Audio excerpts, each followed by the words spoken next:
I first met Clara at the wake. The old folk whispered it was bad luck to meet your soulmate or the dead linger. But when she smiled at me across the rows of flickering candles, I didn't care. She was wearing a white dress, her hair pulled back neatly, her eyes full of grief and light. We talked softly in the corner while people prayed the rosary. She told me the departed was her cousin. I told her I was just a family friend. Somehow, between the scent of sampaguita and the murmured Ama Namin, I found myself falling. The night stretched on, and so did our conversations. She laughed like bells, even in mourning. When I asked if I could see her after the burial, she hesitated, then whispered, "Yes, but promise me, you will never leave me, even if things get strange." I promise, foolish and love struck. We began to meet at dusk. She'd always arrive near the old cemetery gates, pale in the moonlight, smelling faintly of candles. I don't like the sun, she said once, brushing her hand against mine. Her skin was cold, but her gaze was warm. I didn't question it. Love doesn't need answers, only faith. Weeks passed, and our bond grew. She whispered secrets against my ear, words I didn't understand. Half prayers, half curses. I thought they were sweet nothings, and I whispered back, "Mahal kita," meaning it with all I had. One night, I brought her flowers, roses, red and trembling in my hands. She smiled, tears brimming. No one has ever given me these scenes. She trailed off, staring past me at something I couldn't see. When I kissed her that night, her lips were soft but tasted faintly of earth. The next day, I looked for her in the daylight. I went to her house, clutching the courage to meet her family. An old woman answered the door.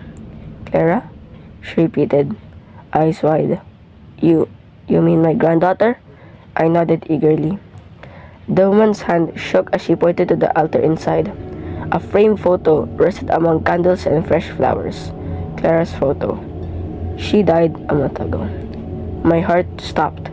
I stammered, insisting I'd spoken with her, held her hand, kissed her, but the old woman kept saying, "She was buried right after the wake. You must stop talking about her. You'll anger her soul." I staggered away, the world spinning. My phone buzzed. A message from Clara.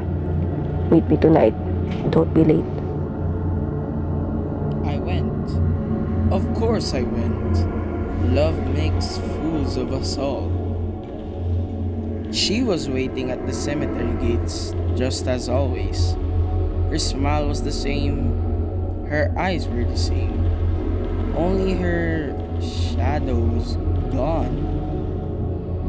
"Why didn't you come earlier?" she whispered, voice trembling. "I've been waiting. The ground is so cold.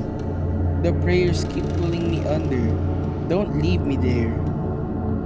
Her hands, it gripped mine, freezing, unyielding. Her nails dug into my skin. Behind her, I saw the disturbed earth of a grave. Roses wilting on top. My roses. I tried to pull away, but she pressed her lips against mine.